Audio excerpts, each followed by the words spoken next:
Hello বন্ধুরা, আজ একটা নতুন ভিডিও নিয়ে চলে এলাম। আজ আমি বানাবো ভিয়ানের জন্য চিড়ে আর কলার পায়েস। ও যেহেতু 11 মাস বয়স, ওর টেস্ট চেঞ্জ হতে থাকে বাচ্চাদের, তাই নতুনত্ব জিনিস রেগুলার দেওয়ার চেষ্টা করি।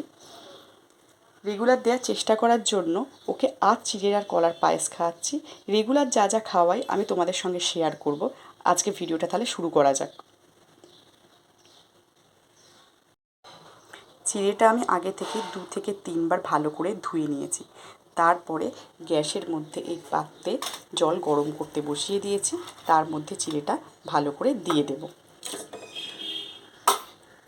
চিড়েটা যতক্ষণ ফুটতে থাকবে তার মধ্যে একটা কথা আমি বলে দিই, তোমরা তোমাদের বাচ্চাদের নতুনত্ব কী খাওয়াও বা সকালে বাচ্চাকে আমাকে অবশ্যই কিন্তু কমেন্টে জানিও।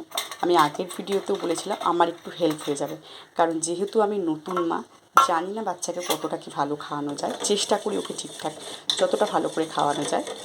তোমরা যদি আমাকে কমেন্টে তোমরা কি তোমাদের বাচ্চাদের খাওয়াও, তাহলে আমারও সেটা হেল্প হয়ে যাবে। এবার চিড়েটাকে আমি হাই ফ্লেমে মিনিট 2 মতো ফুটতে দেবো। যতক্ষণ চিড়েটা ফুটছে তার মধ্যে আমি কলা থেকে সাইডের কিছু অংশ নিয়ে নিয়েছি, কারণ ভিতরে কলার শিটটা থাকলে ভালো করে খেতে পারে না।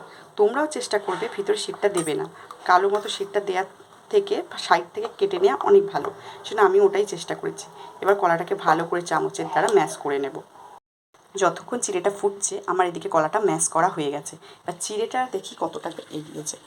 মিনিট 2 ফোটার পরে চিড়েটা এরকম হয়েছে। আমি এবার গ্যাসটা বন্ধ করে দেবো, কারণ আমি একটু পাতলা পাতলাই রাখি খাওয়ানোর জন্য, কারণ ভিয়ান এক ফোঁটাও জল খেতে চায় না। চেষ্টা করি তাই যে ওকে খাবারের মধ্যে একটু বেশি জল জল রাখলে একটু ও যাতে শরীরে জলটা যায়। কলাটার সাথে চিড়েটা ভালো করে মিশিয়ে দেবো। ঢেলে নেওয়ার পরে ভালো করে এরকমভাবে মিশিয়ে নেব। মিশিয়ে নিলে ঠান্ডা করে দিয়ে দেবেন। আর যদি ভিডিওটা পছন্দ হয় অবশ্যই একটা লাইক আর সাবস্ক্রাইব করে দেবেন। টাটা।